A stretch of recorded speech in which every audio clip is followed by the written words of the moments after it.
بسم اللہ الرحمن الرحیم۔ فصل فی المطلق والمقید، یہ فصل ہے مطلق اور مقید کے بیان میں۔ اب یہاں سے مصنف علیہ رحمہ مطلق اور مقید کی بات شروع فرما رہے ہیں۔ اس سے پہلے اور خاص اور عام کا بیان ہوا۔ اب خاص اور عام کے بعد آپ پڑھ چکے، ہم نے پڑھا کہ لفظ وضع کے اعتبار سے 4 قسمیں: خاص، عام، مشترک اور معول۔ تو خاص اور عام کا بیان کرنے کے بعد پھر درمیان میں مطلق اور مقید کو کیوں لائے؟ تو اس کا جواب یہ ہے کہ یہ خاص کی قسمیں ہیں، اس لیے خاص اور عام کا بیان کرنے کے بعد فوراً مطلق اور مقید کو اس وجہ سے ذکر کیا۔ اور دوسری بات یہ کہ ان کے احکام جو ہیں کثیر ہیں، ان کے ابحاث بھی مستقل ہیں، تو ان کو باقاعدہ ایک الگ فصل میں لا کر ذکر کیا ہے۔ تو یہاں سے مطلق اور مقید کا بیان شروع فرما رہے ہیں۔ مطلق کسے کہتے ہیں؟ مطلق وہ ہے جو صرف ذات پر دلالت کرے، جو صرف ذات پر دلالت کرے، یعنی وہ کسی وصف کے ساتھ موصوف نہ ہو، اور یوں بھی آپ کہہ سکتے ہیں کہ وہ کسی قید کے ساتھ مقید نہ ہو۔ جیسے کہ اللہ تبارک و تعالی کا فرمان ہے جی یمین کے قسم کے کفارے میں کہ مطلق غلام آزاد کرنا، جی غلام آزاد کرنے کا حکم ہے، لیکن اس کے ساتھ مسلمان یا کافر کی قید نہیں ہے، تو یہ مطلق ہے۔ اور اسی طرح پھر قتل خطا کے کفارے میں فتحریر رقبۃ مومنہ، تو وہاں پر غلام کے ساتھ مومن کی قید بھی ہے، تو وہ کیا ہے؟ مقید ہے۔ تو مطلق وہ ہے جو صرف ذات پر دلالت کرے، یعنی وہ کسی وصف کے ساتھ موصوف نہ ہو یا کسی قید کے ساتھ مقید نہ ہو۔ جیسے میں آپ کو مثال دے دوں، رجل، تو یہ کیا ہے؟ آدمی، یہ مطلق ہے، اس کے اندر ہر آدمی شامل ہے۔ مطلق وہ ہے جو صرف ذات پر دلالت کرے، یعنی وہ کسی وصف کے ساتھ موصوف نہ ہو، یا آپ یوں بھی کہہ سکتے ہیں کہ کسی قید کے ساتھ مقید نہ ہو۔ اور مقید وہ ہے جو ذات کے ساتھ ساتھ وصف زائد پر بھی دلالت کرے، ذات کے ساتھ ساتھ وصف زائد پر بھی دلالت کرے، یعنی ذات کے ساتھ وہاں وصف بھی ملحوظ ہو، یا یوں آپ کہتے ہیں یعنی وہ موصوف ہو کسی صفت کے ساتھ اور مقید ہو کسی قید کے ساتھ، جیسے رجل شریف، رجل شجاع۔ اور قرآن سے میں نے آپ کو مثال دی فتحریر رقبۃ مومنہ، وہاں پر غلام کے ساتھ مومن کی قید بھی ہے، تو یہ مقید ہے۔ اور اس کا حکم کیا ہے؟ تو اس کا حکم یہ ہے کہ جب تک عمل کرنا ممکن ہو، مطلق پر جب تک عمل کرنا ممکن ہو وصف اطلاق کے ساتھ، تو خبر واحد اور قیاس کے ذریعے اس پر زیادتی جائز نہیں ہے۔ عبارت پڑھتے ہیں، آگے پھر مسئلہ آئے گا تو پھر اس کی وضاحت کر دیتے ہیں۔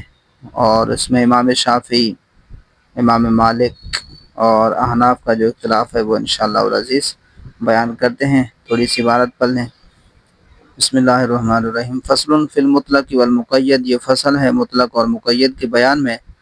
ذهب اصحابنا، گئے ہیں ہمارے فقہا، یعنی فقہائے احناف، اصحاب یعنی فقہائے احناف، الی، اس طرف، اس بات کی طرف کہ ان المطلق من کتاب اللہ تعالی، کہ اللہ تعالیٰ کی کتاب سے جو مطلق ہے، اب اس کا حکم، اذا امکن العمل باطلاقہ، کہ جب تک عمل کرنا ممکن ہو، باطلاقہ، وصف اطلاق کے ساتھ، کہ مطلق پر جب تک عمل کرنا ممکن ہو وصف اطلاق کے ساتھ، فزیادت علیہ، تو اس پر زیادتی کرنا، بخبر الواحد والقیاس، خبر واحد اور قیاس کے ذریعے، لا یجوز، جائز نہیں ہے۔ مثالہ فی قولہ تعالی، مطلق کی مثال، کتاب اللہ سے مطلق کی مثال اللہ تبارک و تعالی کے اس فرمان میں، فَغْسِلُوا وُجُوهَكُمْ، پس دھو لو تم اپنے چہروں کو۔ قرآن مجید فرقان حمید میں اللہ تبارک و تعالی نے وضو کا حکم دیتے ہوئے ارشاد فرمایا، یا ایھا الذین آمنوا، ایمان والو، اذا قمتم الی الصلاۃ، جب تم نماز کا ارادہ کرو، فاغسلوا وجوہکم، تو دھو اپنے تم اپنے چہروں کو، وَأَيْدِيَكُمْ إِلَى الْمَرَافِقِ اور اپنے ہاتھوں کو کونیوں سمیت، وَامْسَحُوا بِرُؤُوسِكُمْ اور مسح کرو اپنے سروں کا، وَأَرْجُلَكُمْ إِلَى الْكَعْبَيْنِ اور دھو اپنے پاؤں کو ٹخنوں سمیت۔ تو یہاں پر وضو کے فرائض، یہ حکم مطلق ہے، مطلق دھونا فرض ہوگا۔ ہمارے نزدیک وضو کے 4 فرائض ہیں، جبکہ امام شافعی علیہ الرحمہ کے نزدیک نیت اور ترتیب بھی فرض ہے۔ امام شافعی علیہ الرحمہ کے نزدیک نیت اور ترتیب بھی فرض ہے۔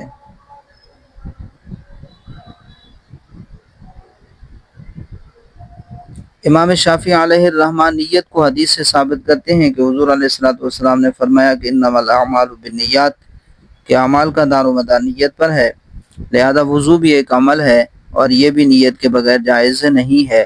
اگر کسی نے نیت نہیں کی تو اس کا وضو بھی نہیں ہوگا۔ اسی طرح امام شافعی علیہ الرحمہ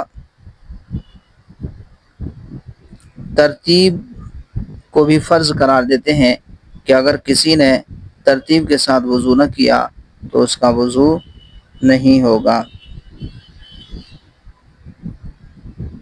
وہ فرماتے ہیں کہ حضور علیہ الصلوۃ والسلام نے ایک مرتبہ وضو فرمایا اور آپ نے پھر ارشاد فرمایا کہ یہ وضو ہے، یہ کیا ہے؟ وضو ہے۔ اللہ تعالیٰ نماز کو قبول نہیں فرماتا مگر اس طرح وضو کے ساتھ۔ اللہ تعالیٰ نماز کو قبول نہیں فرماتا مگر اس طرح وضو کے ساتھ۔ تو وہ وضو میں ترتیب، حضور علیہ الصلوۃ والسلام کا جو وضو تھا وہ ترتیب سے تھا، تو معلوم ہوا بغیر ترتیب کے وضو کیا تو وہ قبول نہیں ہے۔ تو وہ یوں حدیث سے جو ہے نیت کو اور ترتیب کو فرض قرار دیتے ہیں۔ تو کہتے ہیں کہ حدیث سے نیت بھی ثابت ہوئی اور ترتیب بھی ثابت ہوئی، تو معلوم ہوا کہ نیت اور ترتیب فرض ہے۔ اور امام مالک علیہ الرحمہ وہ فرماتے ہیں کہ موالات یعنی پے در پہ دھونا، یہ امام مالک فرماتے ہیں کہ یہ فرض ہے، یعنی ایک عضو کے خشک ہونے سے پہلے پہلے دوسرے عضو کو دھونا، یہ امام مالک کے نزدیک فرض ہے۔ اگر کسی نے وضو اس طرح کیا کہ ایک عضو دھویا اور وہ خشک ہو گیا، اس کے بعد دوسرا عضو دھویا، یعنی موالات پے در پہ نہ پایا گیا، تو کہتے ہیں کہ اس شخص کا وضو نہیں ہوگا۔ تو ایک عضو خشک ہونے سے پہلے دوسرا عضو دھونا۔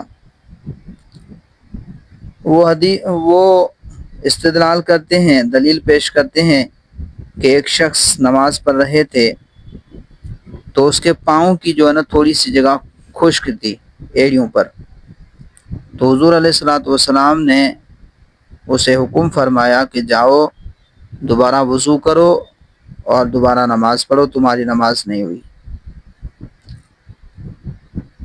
تو وہ یہ فرماتے ہیں امام مالک علیہ الرحمہ کہ اگر پے در پہ اگر دھونا، یہ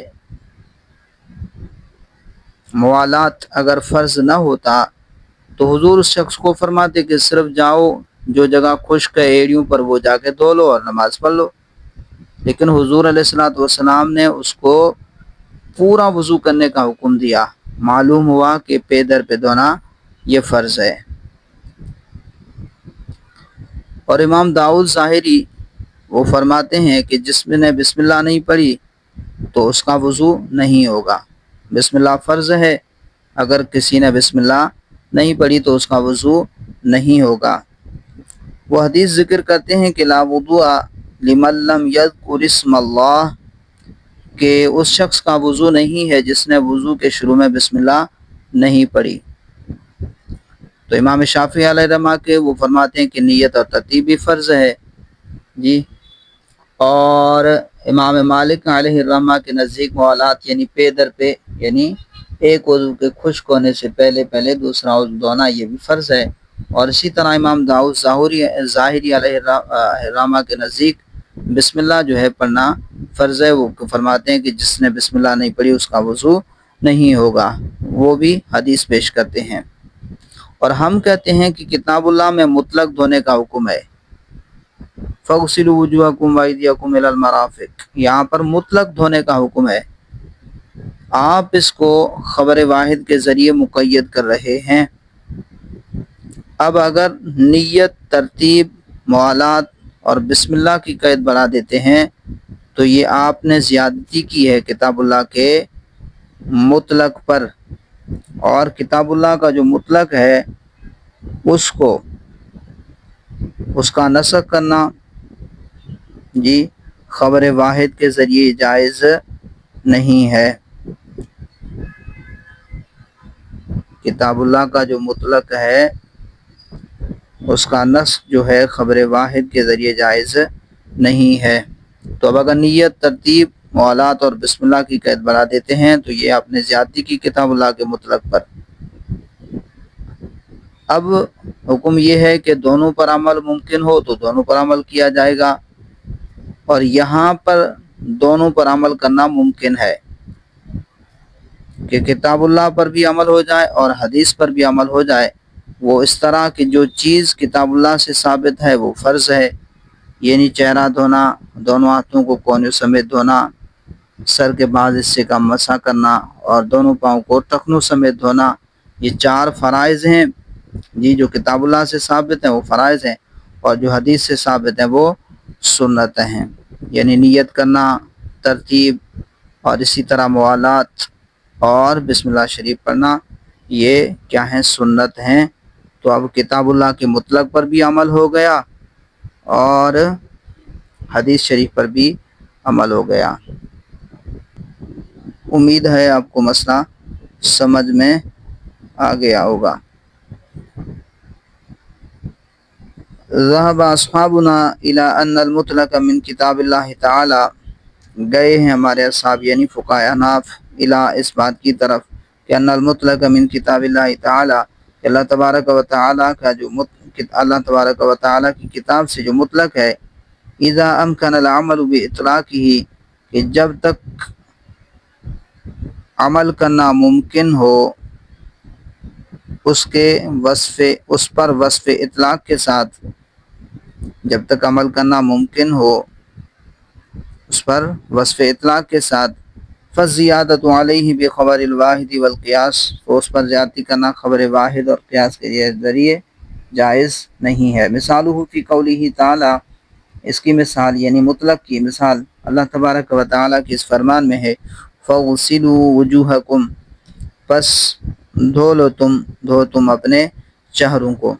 فالمأمور به هو الغسل على الاطلاق، تو معمور بھی یعنی جس کا حکم دیا گیا ہے، هو الغسل، وہ دھونا ہے، على الاطلاق، مطلق طور پر، یعنی جس کا حکم دیا گیا ہے وہ کیا ہے؟ صرف دھونا ہے، على الاطلاق، مطلق طور پر۔ فلا يزاد عليه شرط النیت والترتیب والموالات والتسمیۃ بالخبر، فلا یزاد علیہ شرط النیت، تو اس پر اضافہ نہیں کیا جائے گا نیت کی شرط کا، و ترتیب، اور ترتیب کی شرط کا، والموالات، اور موالات کی شرط کا، و تسمیتی، اور تسمیہ کی شرط کا، بالخبری، خبر کی وجہ سے، حدیث کی وجہ سے اس پر زیادتی نہیں کی جائے گی نیت، ترتیب، موالات اور تسمیہ کی شرط کی۔ اس پر نیت، ترتیب، موالات اور تسمیہ کی شرط کا اضافہ نہیں کیا جائے گا۔